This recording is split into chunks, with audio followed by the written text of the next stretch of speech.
hopefully this will raise some awareness about the conference.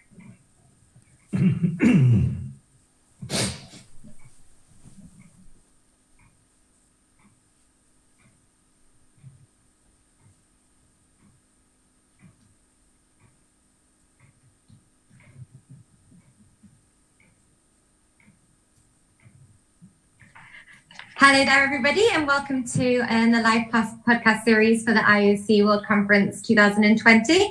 And tonight,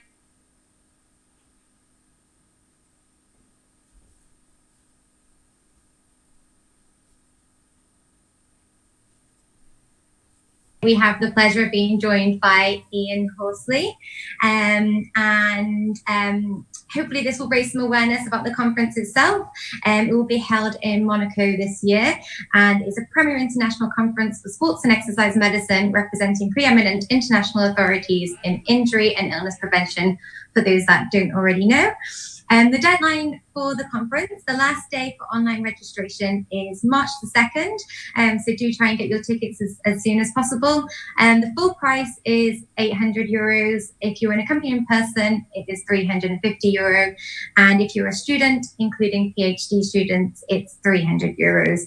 And this, until that deadline, the prices will go up. So do get your tickets as soon as possible. Tonight, Ian, it's good to have you on here. Hi, good evening, Connie. Thanks for having me. That's okay. So just a short introduction that I did a little bit of Googling of your name and found a very nice description of your background. I hope that's okay if I read it out. Okay, yeah. Is that okay? I'll tell you after, depends what you say about me. Yeah, confirm if it's true or not. So Ian has been a physiotherapist for over 20 years. And in that time, he has spent a considerable amount of time working with sportsmen and women. He worked as a physiotherapist for England Rugby Union for 14 years with various teams, and spent the last 6 years working with the elite playing squad as physiotherapist to the England A. He is currently the Northwest lead physiotherapist for the English Institute of Sport and technical lead for the North Directorate, as well as being clinical director of Back in Action Rehabilitation in Wakefield, West Yorkshire. He has just completed his PhD in examining musculoskeletal causes of shoulder injuries within professional rugby, and is currently reviewing the role of physiotherapy within the management of musculoskeletal injury. He has published several articles in peer-reviewed journals on the subject of musculoskeletal injury management, and was a member of the HQ physiotherapy team at the 2012 London Olympics and the 2010 Commonwealth Games. In his spare time, Ian spends most of his time ferrying his children around to their various social and sporting engagements, and desperately trying to get some time with his wife. That's about right. Yeah. So really great to have you on here, and it looks like you do have a lot of time on your hands. So really grateful that you were able to squeeze us in tonight as well. So we have you on here tonight to just give us a little bit more information about your experience working with shoulders, which is your specialty, and just tell us a little bit more about the EIS and some other work that you're doing. I myself am a specialist musculoskeletal physiotherapist working in central London, and currently undertaking a master's in sports and exercise medicine at the University College London. I do have a few questions for you tonight, Ian, if that's okay. Okay, that's fine. Yeah. So the first one I have for you is, what is your background, which I know you just we just had a nice Google of that, and how did you end up in sports medicine and specializing as a sports physiotherapist? Again, my original plan when I was younger, like a lot of physios, I wanted to go into medicine, and I went to university. At Liverpool University, and while I was at Liverpool University, I broke my back playing rugby, which gave me some insight into what physiotherapy was all about. I was in a full body plaster jacket for a couple of months, but was essentially managed by a physiotherapist, and I thought, you know what, I think that's a better job that would suit me. So I transferred from Liverpool University to Manchester, and I've completed my training at Withington Hospital. While I was at Withington Hospital, the local rugby club came in and wanted a physio to work with them. And when I was on my second year placement on outpatients, somebody said, "Oh, Ian plays rugby. He's all right at MSK. Why don't you have him?" And I started volunteering from being a second year student at what was then Broughton Park Rugby Club. And that's where sort of my introduction to sort of sports physio came from. And it was learning by the seat of your pants and very experiential. And then through circumstance and a little bit of good luck, I ended up being recruited to work for England Students Rugby Union, and then worked my way up with England Rugby Union to work with the elite Premier playing squad luckily at the time when they won a World Cup in 2003. So at that time, when England started their injury audit, it was noted that shoulder injuries were about the third most prevalent injury within professional rugby. But what highlighted was the high recurrence rate, and that sparked my interest, and I was tricked into doing a PhD. Right. The supervisor said, "Oh, off you go. It shouldn't take you long. It'll only take you about 2 years." And 8 years later, I finally completed my PhD, looking at what went on around the shoulder within the tackle of rugby union. I left about 13 years ago working with England Rugby because I'd always wanted to go to an Olympic Games, and was told regularly that my background wasn't broad enough to work at a multi-sport games. So I made a conscious decision to join the English Institute of Sport to get that experience, and then through working at the Institute of Sport, I've been to 2 Commonwealth Games, 2 Olympic Games, and about to, well, if it does go ahead in Tokyo, I'll be going to Tokyo later this year. That's fantastic, and such a wealth of experience, which is really inspiring for young professionals as well to see kind of how you've progressed your way to the Olympic Games and the Commonwealth Games. So you've actually answered my next question, is how did you end up in the EIS? But how exactly did you get into the EIS, and what is your role specifically within the EIS? Initially, my role in EIS was to give 12 hours locum cover while they found a replacement for their regional lead physio.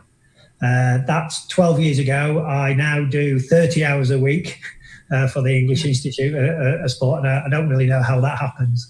But within my role now, I am one of our technical lead, so senior physios, with a responsibility for upper limb, but mainly responsible for reducing the injury burden of shoulder injuries across Olympic, Paralympic sport, and a couple of the Commonwealth sports that we look after within the Institute of Sport. So that part of that role is being a sounding board for some of our junior physios, doing some teaching and sort of doing some on the ground help when we've got complex cases, and then looking on developing training pathways for our physios who work specifically within sport. That sounds really great. And you mentioned earlier that you've done quite a lot of work with the shoulder, and you are the upper limb specialist. What made you specialise specifically in the shoulder, and why do you have a particular interest in that? And what are the most common injuries of the shoulder that you work with? Okay, so again, back from my time with the Rugby Union, with the injury audit and that recurrent nature of shoulder injuries. And at the time, I was working closely with a professor of orthopaedic surgery up in Sheffield, who persuaded me that it would be a good idea to try and look at why rugby players seem to present differently to other overhead sportsmen when they had similar injuries within the shoulder. That led to me, I did my PhD by publication. So several studies later, we, as you tend to find, we didn't get a conclusive answer to my research. That was my next question. Yeah, it posed a few more questions to look for some future research. And again, I suppose, as with any sport, typical sports have certain injuries associated with it. So obviously rugby is a contact sport, trauma sport. It's very difficult, when you're trying to think of, how are we going to prevent injuries, shoulder injuries in professional rugby, because most of them occur in the contact area. So the easiest answer to that is if we stopped contact in rugby union, okay, that would massively reduce the impact of shoulder injuries that goes on. But obviously that's not going to happen. Right. The thing we could do is we could, once a rugby player's had a shoulder injury, we could get them to retire, because we know once you've had an injury, you're more likely to get a subsequent injury. We know that getting older, you're more likely to get injured. So when you have a birthday, you should retire from sport. That will reduce the incidence. And we know that slower, fatter rugby players get injured more as well. So so if they're slow and fat, we'll get rid of those. And then finally, playing in the second half of a match, generally tendency to get injured more. So don't come out in the second half. Right. are useless, but ways if you really wanted to reduce shoulder injuries in rugby. Yeah, I'm sure on all advice that I'm sure rugby players would take on board, or maybe not. And what are your latest or most recent shoulder research interests, and what are the reasons for these? Okay, so at the moment, I'm involved in a consensus project that's been organised by the JOSPT, which has got a group of sort of leading physiotherapists who work in sport, trying to get a consensus of how we manage a sporting shoulder and what are the pathways that we will use and the tests that we will use to return them to sport. And that's been quite an interesting set of discussions. Initially, it was a couple of rounds of the Delphi study. Then we had a face-to-face meeting in Bern at the end of last year. And now we're trying to put some meat on the bones and try and put a paper together, trying to guide return to sport for the sporting shoulder from there.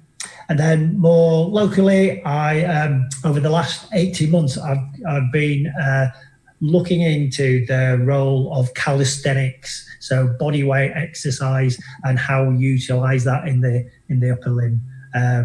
Got introduced to that by a group of people called the School of Calisthenics that are based in Nottingham in England. Had a half a day training session with them. And then I spent lots of time chatting to them, and we've just come together and we have written a calisthenics upper limb rehab program for injured shoulders, which is nice. And then finally, I am intrigued to look at whether there is an association between suboptimal breathing patterns and shoulder dysfunction. And so we are just planning, in fact, we're just putting together a research bid from the Chartered Society of Physio to look at this a little bit further. Wow, so such different topics, but all really topics that will highly benefit physiotherapists working with sporting athletes, and hopefully there'll be more to come in the future with the consensus and things like that moving forwards. As you know, the IOC conference is focused on sports injury prevention. Do you have any pearls of wisdom on sports injury prevention of the shoulder itself? Okay, so again, contrary to a lot of people have heard me say this before, I particularly don't think that in isolation that the shoulder is strong, and strengthening the shoulder per se is not the be all and end all. The shoulder is the end of the kinetic chain, and it's that influence of the kinetic chain that influences some of the force generating characteristics that happen around the shoulder. And I think it's important that we look at motor control and quality of movement around the shoulder more than strength per se, because with the inherent instability around the glenohumeral joint, it's about that sort of feed forward, that pre-activation of the local stabilizing muscles around the cuff and around the scapula that's important. And if you've got delayed onset of a muscle, it doesn't matter whether it's strong or whether it's weak. It's a delayed onset, and it will create a dysfunction around the shoulder and the shoulder girdle. That's really good, and really a really important reminder for us as physiotherapists.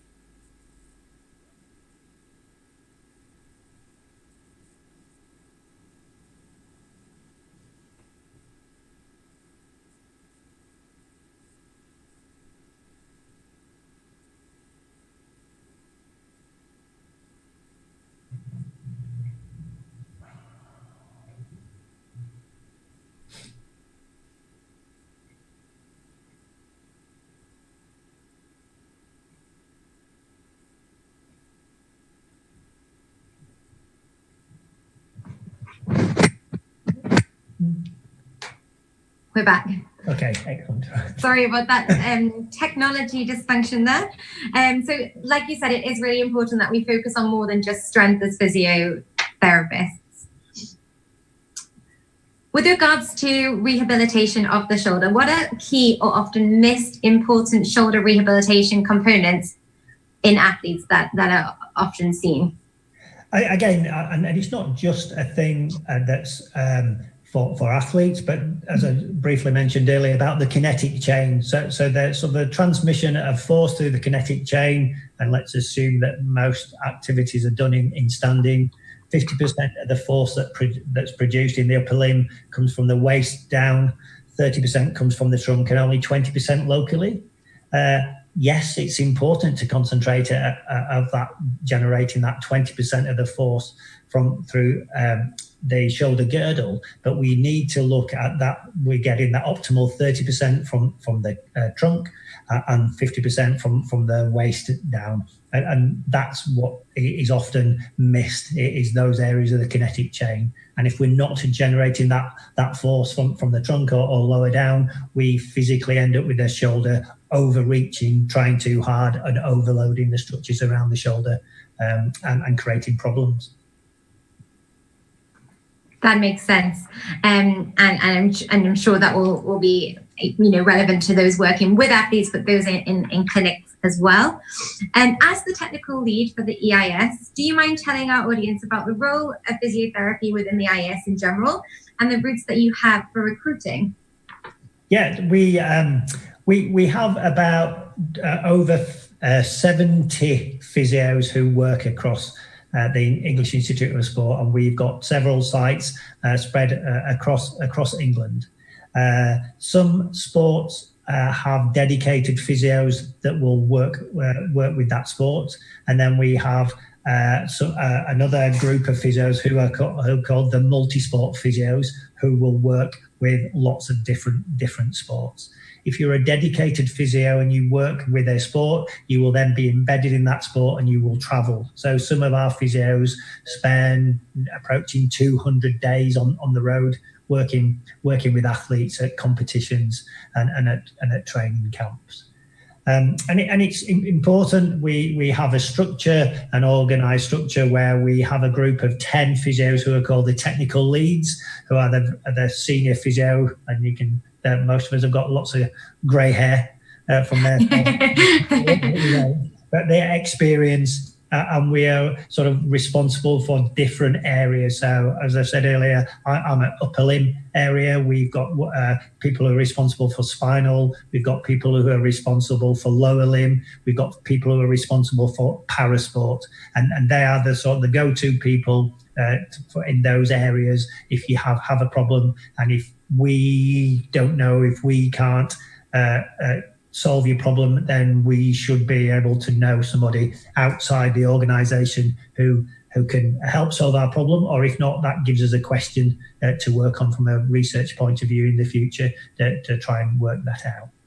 And we are struggling a little bit to recruit quality physios. Everybody wants to work in sport. It's quite sexy. And the way that we try and expose people to see what it's like working in elite sport is we run a program called Skills for Performance, which runs annually out of Lilleshall National Sports Centre down in Shropshire for 2 to 3 days, where people will come in. So we use all our disciplines, but we're talking about physios will come in for 2 to 3 days and engage in multidisciplinary workshop to experience what it's like working in elite sport. Our next one is due to run in the spring of 2021. And if you're interested, then if you keep an eye out on our website, which is www.eis with the number 2 win, so eis2win.co.uk.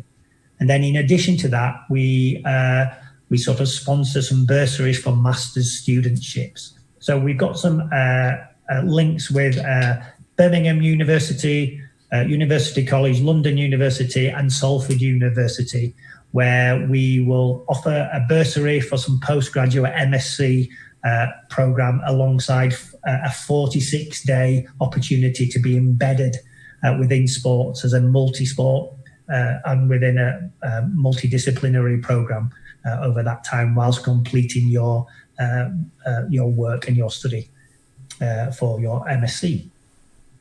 They all sound really great, and I attended the Skills for Performance myself last year, so I can really speak highly of the experience and the influence that has had to me today. And it was really good to see how you work within the EIS, but also think about the wider influences of other things whilst working with other athletes, not just the physiotherapy side of things, but working with other members of the multidisciplinary team and just thinking about other things that athletes have to consider alongside just their performance, which I think was really key to learning about the elite sport environment. That's good to know. Feedback, thank you. That's okay. And you mentioned that you're struggling to find good quality physios. Do you have any advice for young budding physiotherapists looking to have a career pathway as such and to become a better quality physio? Yeah, we're trying hard to look at. We've got a sort of pipeline. We have one of our technical lead physios, Julie Pierce, is the go-to person if you're interested in trying to pursue a path into elite sport through EIS. Where we can we're looking into internships and giving people sort of taster sessions to do shadowing as well in there, because it's different to what's out there working in elite sport in a lot of ways, and it looks nice, but we want people to be aware of what it's about. It's a great job, or we wouldn't be doing it from there. But it's a little bit different from working in the NHS. It's certainly, it's not a 9-to-5 job.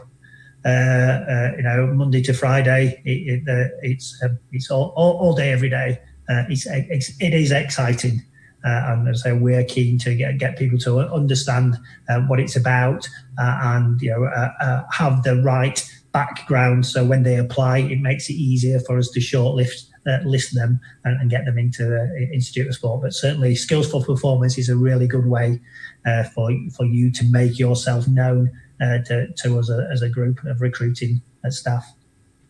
That's really great to know. And last question for you tonight, Ian. You are also an education committee member for the British Shoulder and Elbow Society and the European Society for Shoulder and Elbow Rehabilitation. Do you mind telling the audience a little bit more about that? Yeah, so I've always been passionate about education. I've always been passionate, like a lot of people are, about improving and pushing on the skill sets within physiotherapy. So I'm on the education committee of the British Elbow and Shoulder Society, which is an organisation of allied health professionals, so basically physios and surgeons who have a passion for working in and around the shoulder and elbow and upper limb. And currently we are working within BESS EdCom to look at some mentoring schemes to try and help both physios, but also some of the consultants there in areas where they feel they may be weaker, and get some associations so that we are better UK-wide of managing common or not so common upper limb pathologies. And then just going a little bit further, so the European Elbow and Shoulder Society is pretty similar as well from there. So it's just a European base with physiotherapies from across Europe and surgeons from there working together to try and promote best practice within the shoulder, and we're now starting to make links internationally. We are starting to make some good links with the American Shoulder and Elbow Society and collaborate again on projects on improving care and outcomes for upper limb in physiotherapy and surgery. That's already great. So thank you so much for your questions tonight. For those going to or looking forward to going to the IOC World Conference this March, there are a number of shoulder workshops being run at the conference. This list is not exhaustive, but some examples are head and shoulders, knees and toes. It's an injury-specific prevention in female youth sports, and that's run by Carolyn Emery. Keeping swimmers in the pool, prevention of overuse shoulder injuries, that's a workshop run by Farhad Moradi Shapar and Kevin Boyd. A workshop in the injury risk reduction in elite road cycling, Shoulder Performance Matters by Kevin Cuppins and Stefan Dex.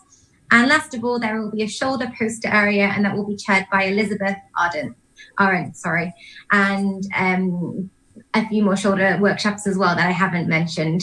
To find out more about the upcoming IOC conference, please have a look at the Facebook page, Twitter page, using the hashtag IOCprevConf2020. And they also have a website where you can also find out further information about the location, where to buy tickets, and a full list of speakers and the timetable for the couple of days the conference will be running. Ian, thank you so much for speaking to us tonight. I hope it's inspired some young budding physios such as myself. Also great to know about shoulder rehab and key components of shoulder rehab and things that we should look forward to in the future with regards to rehabilitation of the athletic shoulder. Thank you very much. Okay. That's okay. Okay, bye. Bye now. Bye.